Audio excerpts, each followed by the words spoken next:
Hello, I am ASMR Wettle, and I hope I can help you today relax, feel calm, good, and nice.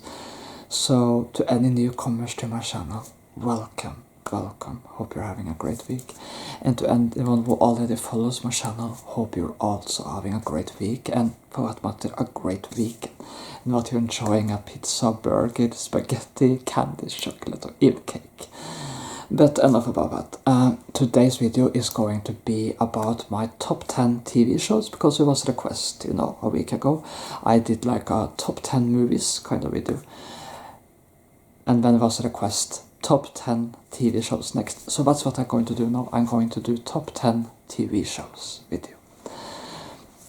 So sit back, relax, and just enjoy me ramble a little about each TV show.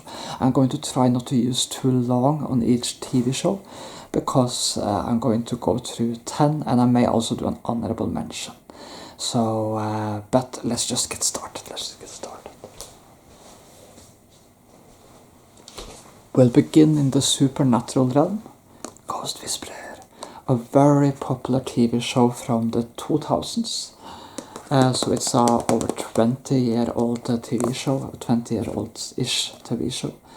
It's about a woman who can talk and communicate with the spirits of the dead. So I can read from the back here. Melinda Gordon, played by Jennifer Love Hewitt, is a young newlywed with a unique gift to communicate with spirits of the people who have died. A talent that was inherited from her grandmother. The dead seek out Melinda's ability to help them relay significant messages and information to the living. Despite her fear, compassion compels her to help these earthbound spirits cross over by completing their unfinished business with the living. So that is of course the Ghost Whisperer series. It consists of 5 seasons and over 100 episodes, and there are some developments as the spirits go along, because while most of the episodes are a little standalone and focus on just Melinda helping a spirit cross over, helping them get closure with the family and relatives and friends and loved ones they left behind. There also, after a while, during season 1, comes in the concept of spirits who aren't good, who is trying. Melinda's gift is Melinda's goal is to help the spirits get closure and help them cross into the light, or essentially heaven, if you wish. But when there are these dark spirits, they try to get the spirits the other path. They're trying to lead them to the underworld, hell, So there is sort of a battle between light and darkness, which increasingly becomes dominant during the series. And there are some episodes in later seasons who has some aspects of horror and are a little more horror than it, but it never goes full horror. But there are some horror homages, references, and aspects in some of the later seasons episodes, especially as these darker publish get more of a play in some episodes of the later seasons. But most of the series is more about the emotional, sweet stuff, and Melinda just helping the spirits of the dead crossover. So most of the episodes are more about the emotional and the heartfelt stuff. So it's kind of the series, if you need a good cry and just need to feel emotional, you can watch this.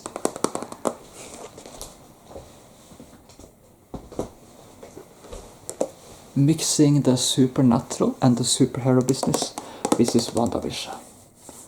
From the MCU universe, which is the collector's Blu-ray edition. And this is from the Marvel Cinematic Superhero universe, and WandaVision follows the 2 superheroes, Wanda and the cyborg android thing, Vision. The synthetic Vision. And they're living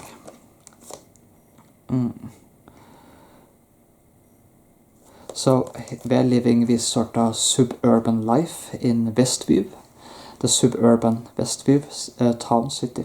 I can read from the back. Marvel Studios' WandaVision features a blend of classic television and the Marvel Cinematic Universe, in which Wanda Maximoff and Vision, 2 superpowered beings, living idealized suburban lives, begin to suspect that everything is not as it seems. So this is a very, very special TV show and one of the most popular TV shows Marvel has probably ever done. It is kind of related to the main Marvel Cinematic Universe, but also stands separate and apart from the main Marvel Cinematic Universe.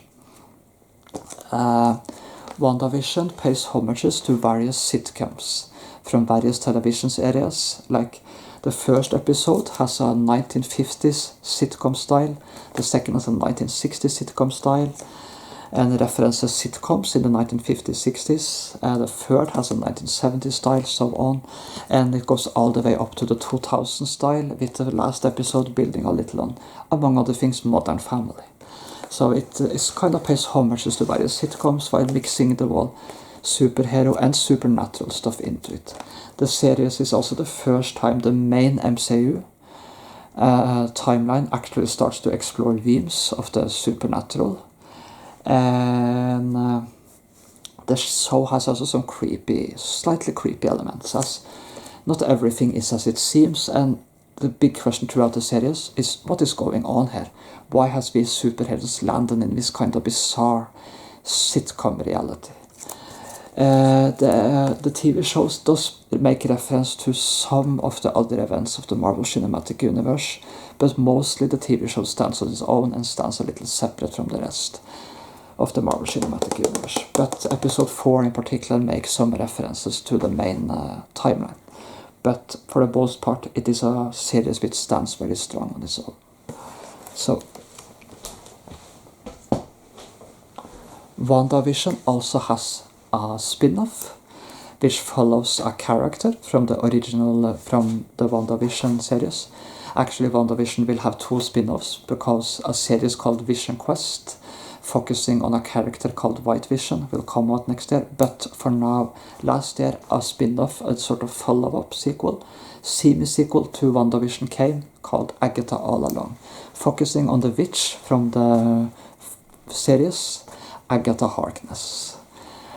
She first appeared in WandaVision, and she got her own series in Agatha All Along, and Agatha All Along goes even deeper into the supernatural stuff, and whereas WandaVision paid homages to the sitcom things and just slightly introduced the supernatural, Agatha All Along delves deep into the supernatural and pays homages to the witchy and supernatural aspects and lore of the past. So Agatha All Along is a series where the witch Agatha Harkness is trying to regain her powers, and she essentially has to assemble a coven of witches to walk the infamous and creepy, scary Witches' Road. And Agatha All Along actually features some horror elements and goes much deeper into the more creepy, witchy, supernatural scene than WandaVision did. So Agatha All Along assembles this group of witches and a teenage guy, to walk the Witch's Road so that she can regain her powers. And that's sort of the concept of Agatha All Along, and on that road we meet a lot of trials and dangers. And of course, one of the best things to come out of that series is the famous song Down the Witch's Road, which has 2 versions, both a sort of more pop version thing, sung in episode 4, but also a rather rock pop version, but also the original Witch's Road song in episode 2, which is the whole witches chant, the whole chanting down the Witch's Road. It became a very famous song, and it's a song which is very fitting for Halloween time, and it's a TV show which is very fitting for Halloween time, which is why it was released around Halloween last year. So yeah. So if you enjoy the supernatural and stuff, you may want to check this show out. And this show, Agatha All Along, does not really have much to do with anything else going on in the Marvel Cinematic Universe. It builds more on the supernatural and fantasy stuff, and it really only references the events of WandaVision. as it is more of a follow-up to WandaVision.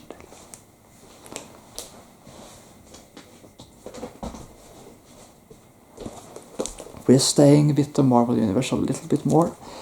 Loki is also one of the most popular Marvel shows done, but it is a very different show from WandaVision and Agatha all along. Loki is a multiverse, timeline, time travel based series. So Loki follows the god of mischief, Loki, who was actually the main villain of the original Avengers movie. But in Avengers Endgame, the Avengers time travel back to the past, and when they do that, they create an alternate version of Loki who managed to escape with a very powerful artifact thingy. However, he is soon apprehended by something called an organization called for the TVA, the Time Variance Authority. And it turns out that the TVA actually rule the Marvel timeline, and they make sure that all events go exactly as they are supposed to go. They do not accept free will. They do not accept that anyone does anything different than what the timeline is constructed as. So when this alternate version of Loki escapes and almost creates an alternate timeline, the TVA apprehends him before he can do so, and destroys the alternate timeline by setting some charges to just destroy. And Loki, of course, starts to realize he is in deep with a very powerful organization. This is an organization which rules time and space. They rule the past, the present, and the future. They're kind of like an oppressive time police, almost. And they do not accept free will or alternate versions. They actually eliminate alternate versions, or people who go off the path of what they call the sacred established timeline. So Loki has to find out, has to ally with this female variant version of him called Sylvie, and has to find out who is behind this oppressive time police. And he also allies a little with Agent Mobius, one of the agents of the TVA. And it's kind of a mix of time travel, multiverse, and mystery type of show. So there are lots of time travel within the timeline here. There is lots of multiverse references, and the show eventually ends up to becoming a little about the fate of the multiverse. It has 2 seasons, and it's a very enjoyable, epic, timeline hopping, time travel kind of show, really exploring the whole concepts of the TVA, free will versus destiny, and stuff like that. So it's super. It's very enjoyable if you enjoy that kind of thing.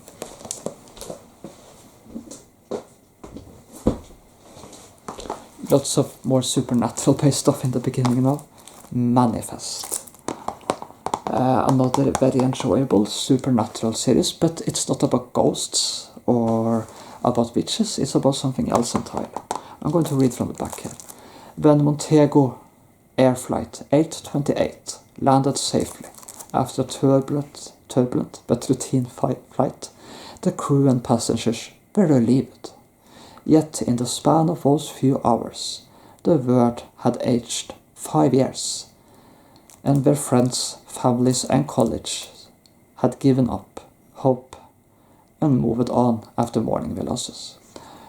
Now, faced with the impossible, the survivors have been given a second chance. But as their new realities become clear, a deeper mystery unfolds, and some of the returned passengers soon realize they may be meant for something greater than they ever thought possible. So, as it says here in bold letters on the back, in 2013, Flight 828 disappeared. 5 years later, it come home. So it's kind of a mystery paranormal show stuff, paranormal TV show, paranormal TV show, which focuses on the passengers of this flight. Because the questions throughout the entire TV show, and its 4 seasons, is what happened with the passengers, how are they back, and why don't they recall anything of the past five years, like how is it that they can have just magically returned 5 years later, Like, did they time travel? Were they abducted? Did something else happen? And when some of the passengers, after the flight has landed, starts hearing mysterious voices, which the passengers start calling callings, guiding them to do stuff. Are these voices good, or are they not? And what are these voices? And are they related to what happened with the passengers on that plane? And what did happen with the passengers on that plane? And as the series unfolds, some people start to worship them, believe they are kind of these god, divine beings. Others hate and fear them. And the show takes a very dystopic turn towards the end, with the world becoming more and more almost dystopic towards the end of the TV show. It's a very enjoyable and fun, thrilling mystery TV show, but for every answer there is a new question, so it can be a little frustrating too. But it's very enjoyable if you enjoy mysteries and the paranormal.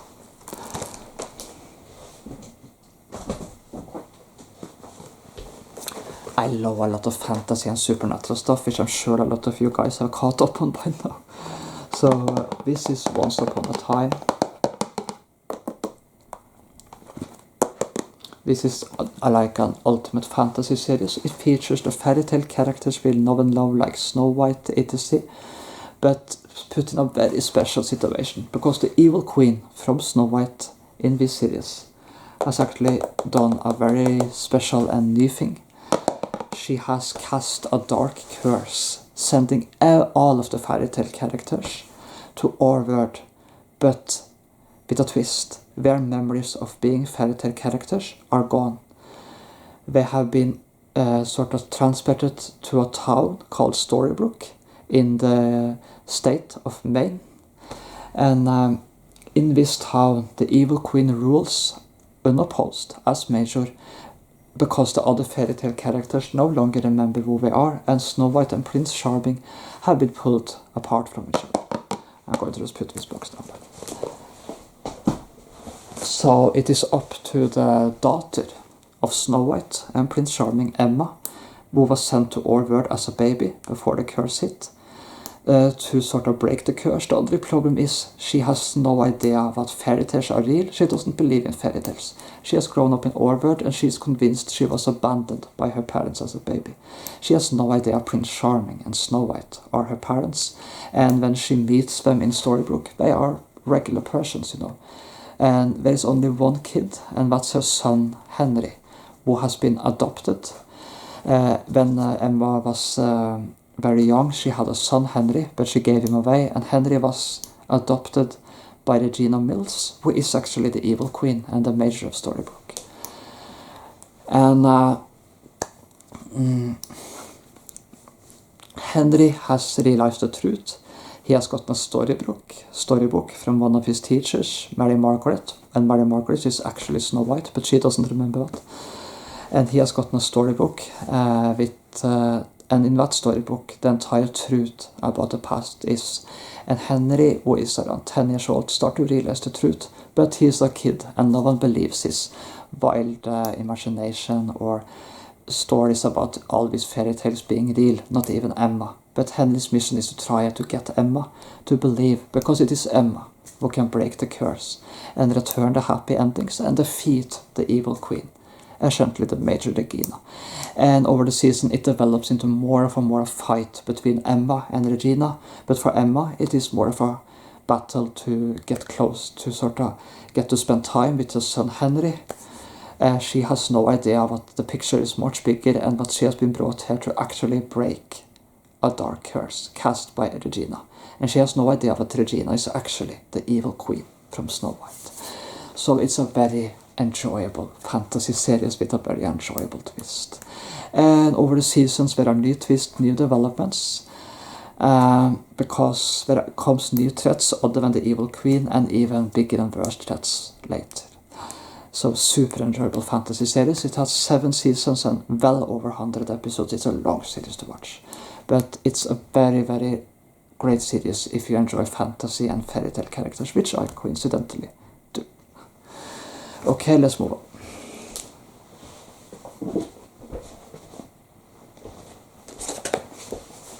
Friends. Yes, I love sitcoms as well. And Friends is of course the sitcom from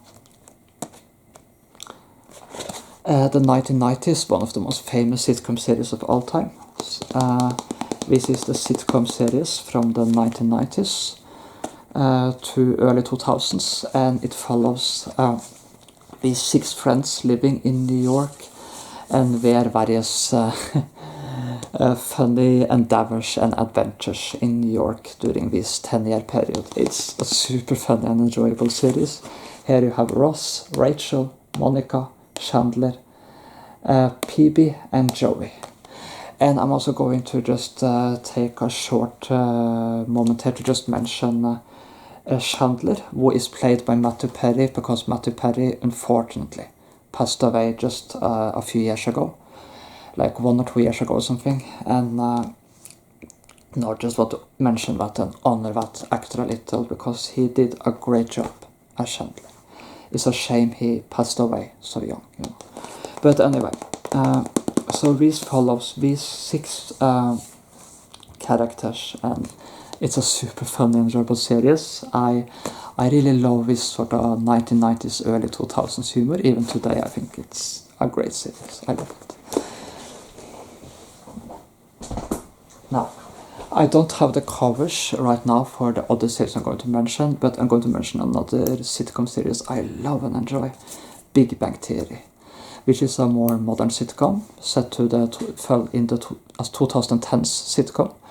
It follows a group of geniuses, especially the very eccentric genius Sheldon Cooper, who is super smart in everything which comes to theory, the intellectual, but to be honest, very stupid when it comes to the social. He has no clue how to interact with people socially, and he more than often is rude to them, rude to other people, without understanding that he is rude to other people. He has very low social intelligence, super high intelligence, but low social intelligence, you know.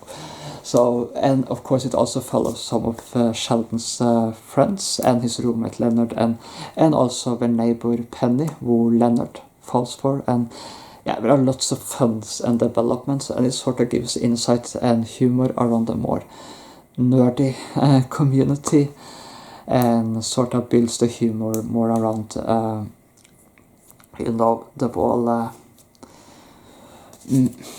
whole nerdy group of people, you know, who are more into the intellectual stuff, comic stuff and stuff like that. But it's also a very fun show, and I'm a very nerdy guy myself, so I can recognize some aspects of myself in this gang. So I love that TV show too. And Sheldon Cooper is a hilarious character, of course. Anyway, another TV show I also enjoy, set to the same sitcom universe, Young Sheldon, which follows Sheldon as in his young upbringing in Texas.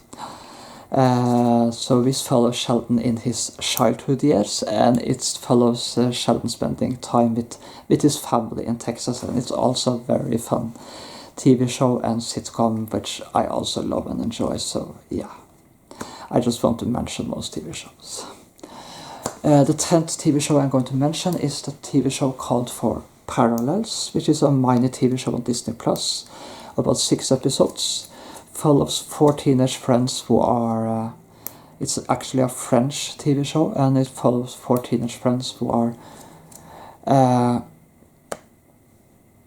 going to have a party, but due to an experiment goes wrong, lands in different timelines, and they have to find a way to reunite with each other and find out what has happened, what has gone wrong, and how to correct everything, because they have all sort of ended up landing in completely separate timelines. So yeah, it features time travel, multiverse, and timeline stuff, the kind of thing I enjoy. It's a very simple and short series, but it's enjoyable anyway, at least I think so. So I'm also going to make an honorable mention to 2 Norwegian sitcoms I watch, which is Mot I brøstet and Carl & Co., which both are set to the 1990s era in Norway, and they follow sort of the characters, some Norwegian comedical characters in the 1990s, and they are also super fun TV shows. I'm not going to talk much about them, but they are also very fun.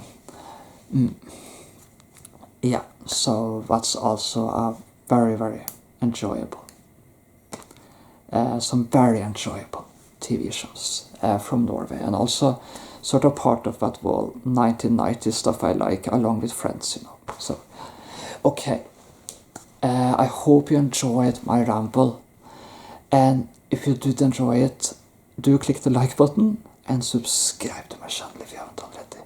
If you enjoyed it, of course, it would mean a lot. But I hope most of all you enjoyed it, regardless, and that you will have a great week and weekend, and all the best, all the best. Yeah, all the best. And hope you enjoyed. All the best.